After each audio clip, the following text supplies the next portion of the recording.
একদিন নারদ মুনি ভগবান শ্রীকৃষ্ণকে জিজ্ঞেস করলেন, প্রভু, ভক্তরা আপনাকে কতভাবে ডাকে, আপনি কিসে সবচেয়ে প্রসন্ন হন? ভগবান শ্রীকৃষ্ণ মৃদু হেসে বলেন, নারদ, কেউ যদি একটি তুলসী পত্র দিয়ে শ্রদ্ধা ভরে আমাকে ডাকে, তাতেই আমি আনন্দ পাই। তখন নারদ আবার জিজ্ঞেস করলেন, প্রভু, যদি তুলসী পত্র না থাকে?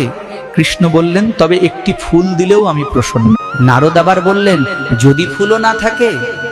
প্রভু বললেন, এক গ্লাস গঙ্গা জল দিলেও আমি খুশি। শেষে নারদ বললেন, প্রভু, যদি গঙ্গা জলও না থাকে? তখন শ্রীকৃষ্ণ বললেন, নারদ, আমি তো সবাইকে দুটি নয়ন দিয়েছি।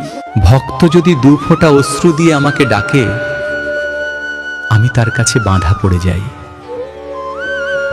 সুধীজন, ভগবানের কাছে বড় উপহার নয়, শুদ্ধ হৃদয়, সত্য ভক্তি আর আন্তরিক অশ্রুই সবচেয়ে মূল্যবান। যদি ভগবানকে ভালোবাসেন, কমেন্টে লিখুন জয় শ্রীকৃষ্ণ। আর এমন ভক্তিময় কথা শুনতে সাবস্ক্রাইব করুন। ধন্যবাদ।